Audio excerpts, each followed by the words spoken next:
그래서 CSIS죠.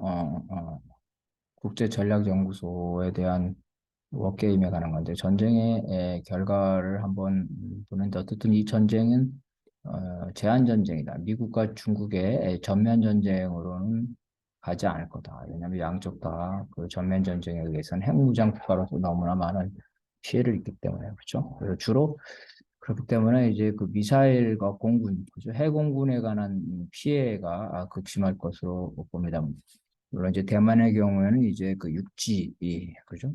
육군에 대한 피해도 심각하겠지만, 미국의 경우는 이제 해군과 공군에 대한 피해고, 이 시나리오에 따르면 최소 두 개의 항공모함이 격추된다는데, 이 말은 이제 아까 말한 대로 미국이 항공모함을 두 대가 아니라 여러 대를 하겠지만 상당수 항공모함은 이 후방에 배치를 할 거고 일부 이 전투 지역에 항공모함이 들어갈 수밖에 없는데 여기 들어가는 항공모함들은 침몰될 수밖에 없죠. 그렇다.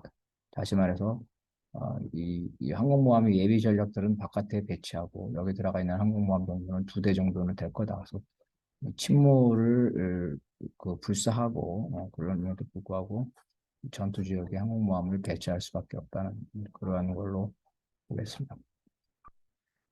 그 대형 뭐 구축함이라든지 23이라든지 이러한 것들을 미국이 상실을 한다는 거고요.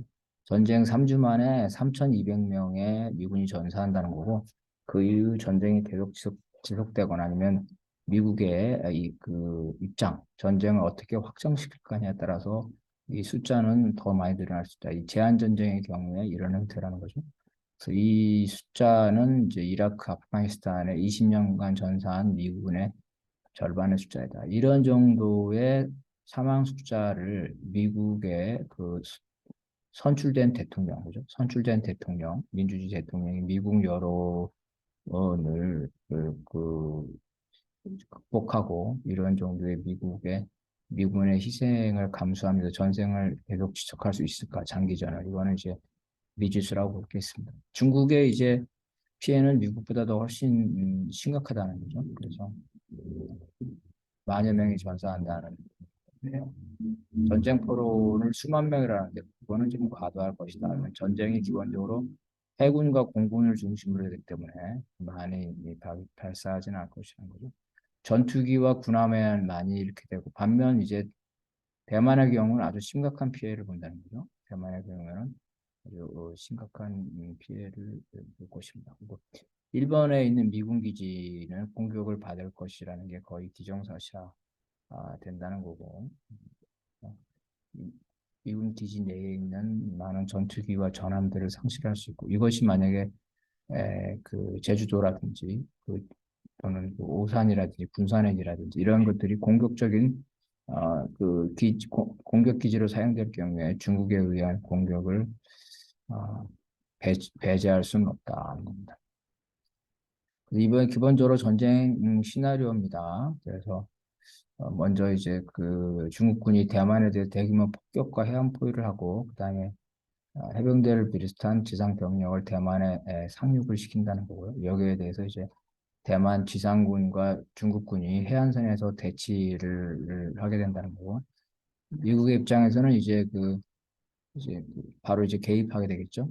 그래서 중국 함정과 상륙부대에 대한 공격을 하려고 중국군이 여기에 대해서 이제 그 전쟁 지역에 들어온 그 미국의 그 해군이죠. 함정에 대해서 공격하고 더 나아가서 괌이라든가 주일 미군 기지에 대해서 미사일 공격을 하게 되는 그래서 전쟁이 되는 거고. 그래서 전쟁의 결과를 보게 되면 이제 그 중국의 피해가 훨씬 더 많고 미국의 피해도 상당을 하게 된다는 겁니다. 그렇지만 이제 이 연구소의 결과는 어쨌든 간에 중국이 대만을 점령하는 건 실패할 것이라는 이런 판단입니다. 그 결과는 이제 어떻게 될지는 모르죠.